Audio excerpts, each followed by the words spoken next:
The Tight Five. 5 separate sporting topics, roughly a minute or so on each. And when the bell reminds us, on we go to the next topic. I want to talk about that French Open. Who's going to win it from here? Men's and women's Lachlan. As well as that, what's more significant, Van Gisbergen's win or Scott Dixon's? Did the Blues blow it? Do you agree with Justin Marshall and his assessment that it was an accident, Luke Jacobson's head clash with Christie?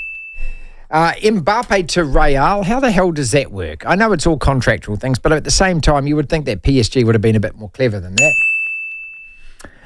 T20 World Cup football ferns, if we can be bothered, if we got time. Let's kick it with the motorsport, though, before we talk to Nate. Out of the two victories, what's more significant? Shane Van Gisbergen has, I've noticed, got a lot more media coverage, certainly here in New Zealand, and looking out the social media sites, kicking the rugby ball into the crowd. It's a great win for him, but it's the Xfinity Series, and I'll put that little asterisk beside it. It's not the NASCAR Cup Series. He has won a cup race. Of course, that was in Chicago last year, the street race, which is what's propelled him into the spotlight in terms of NASCAR. Well, obviously Nate Ryan's our guy, and he can analyse this a bit better than I ever can. I just want to know, just on the surface. See, I would rate Dixon's win higher because his is IndyCar and it's Detroit. And the thing with Scott Dixon, I think, is we're just so goddamn used to him being so good. And every time he wins, it's, there's another one for Dixon.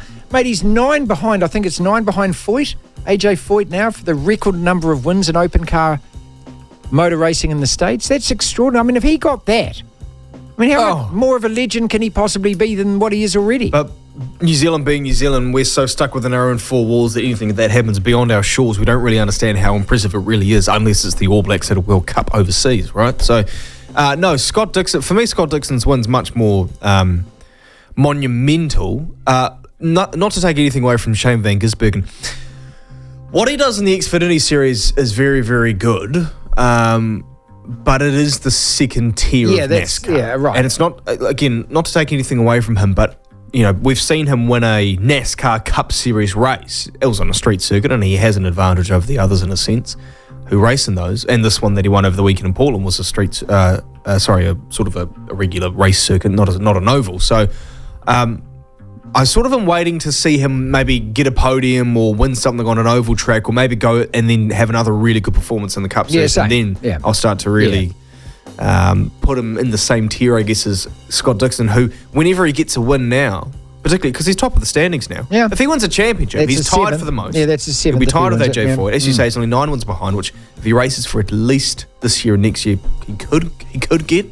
He doesn't look like retiring, does he? But he's been so incredibly consistent. Like, one thing, like, I love my supercars since the first sport I got into, and my favourite driver ever is Craig Lowndes. And the one thing I loved about Craig Lowndes was that from day one, he won his very first round, he won his very first Bathurst as a full-time driver, and he won his very first championship in the first year he was in the series. And he won races right up until he retired. And that's one thing that Scott Dixon's been doing, is that he's won on day dot, and he keeps winning until day dot, really. Yeah, I know. It's just, I mean, it blows me away every time. But I'm almost so used to it now, I get complacent about, Dixon's won again. Of course he's won again. I mean, we all went nuts when Scott McLaughlin got pole at Indy. He didn't win. No. But Dixon's won another one. Oh, it's classic motorsport. Cool, pole's great, but you got to convert it. Did the Blues blow it? Yes, and hell they did. God, they did. Absolutely blew it. You don't be 5 tries to 1 up and not shut that down. They all knew the consequences. They all knew the implications if the Chiefs managed to get back into that game, and they conceded 14 garbage time points. Now, I agree with the texter who texted earlier. You need to close that game out. And there's ways and means when you play rugby to do that. And that, look, whether it propels the Blues on, because it should be the biggest kick in the butt they've ever had. They had the home final. They had it in their grasp until the 81st minute. But in that last 10 minutes, there was only one team in that game. Explain. And that wasn't them. It was the Chiefs. Well, yeah. I mean, look, it's... You were there. Yeah, but by that point of the game... oh, really? Yeah. That's the... see, this is why I watch a lot of it at home. Even when you go to the pub, you just... In the end, I just end up just drinking and yelling and yahooing. And well, if you're there with friends, you're talking away to them, you're chatting. You don't overanalyze it, do you? So no, and by that point of the game, because the Blues had won it, but I only sort of took a bit of interest in the last sort of 2 or 3 minutes. Because you knew what was happening. Because I was like, hold up. When the final whistle went, I heard the crowd cheer. Well, this is because I was in the south stand, the main south stand, so one of the main stands. And And the crowd got up, cheered, clapped and whatnot. And I was there with my best mate's a Hurricanes fan because his dad's from Palmy. And he said, wait, doesn't that now mean the Hurricanes finished top? Yeah. And I said, yes. And I said, so what's going on? And we're looking around at all these fans. We're standing up and cheering. We're like, what are you guys doing? Like, you've just lost top spot. What is that? Is the crowd dumb? Yes. I'll tell you why. Because everyone thinks, even my Didn't best... the ground announcer announce it? Well, again, this is what... I've got quite a few gripes from this game. One of them being that no one knew at all, well, at least I didn't know at the start of the game, why that try was disallowed, because there was no speaker. No, the refs weren't hooked up to the mics at the ground, or if they were, it was incredibly quiet. The PA wasn't telling you why that first try that the Chiefs scored was disallowed because of an obstruction. They should tell you that, yeah. Yeah, and on the screen you look at it and you go, well, that doesn't really look that obvious. Is it that? Is it something else? I had to go on my phone and go on the Tribe app to look at it. Anyway, back to the original question. No, the Blues did blow it because they had a 4-try cushion. Yeah. And you only need a 3-try cushion, so you can afford to give up one more. Try. But again, as the texter said, kicking the ball away, giving up possession, not really controlling possession in the late stages of the game. Yeah. Which would, for me, show a chink in the armour of the Blues and their... I guess, strategic approach to a game where you need to hold a certain lead. Because if the Blues are in that position in a finals game where they are up by, I don't know, 7 or 8 or whatever, they need to keep a margin, then how can you trust that they're going to be able to do it and they're going to play smart enough? We've all got doubts and we've all got questions. It's a bit like when the All Blacks were playing England in 2022 and kicked the ball away at the end. Don't start me, TJ. What were you doing, mate? Best halfback in the country. Jacobson's head contact with Christie.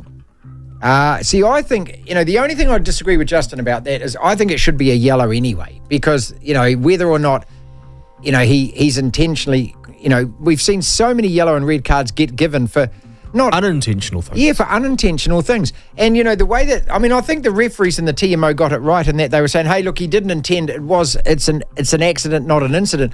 But rugby for the last 2 to 5 years has destroyed itself, including successive men's and women's World Cup finals, by doing this. Yeah. By a TMO deciding that there's contact with the shoulder and the head. It doesn't matter how it happened.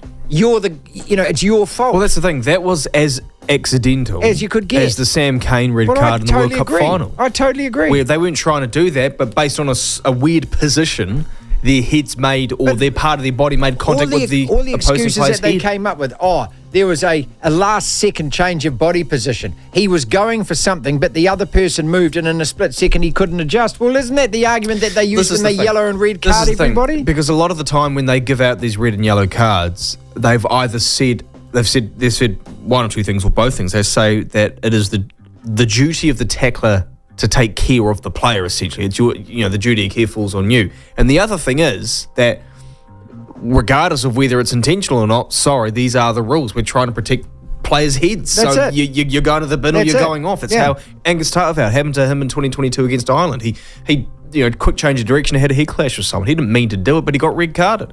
So it's really weird that this didn't even have a yellow.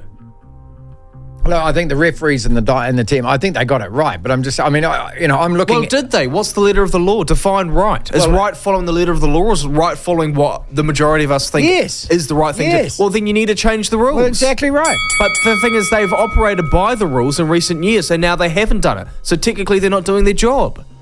Football ferns. So 6 years ago against Japan, Haraf gets archered out of New Zealand football after saying that he's not going to try and attack this Japanese side. We're not good enough to play against them. What I'm trying to do is get a result, and he packed the defence. And I think we drew one of the games 0-0 and lost one of them 1-0, if memory serves me correct. Some results like that. 6 years later, Japan had dicking us 4-1.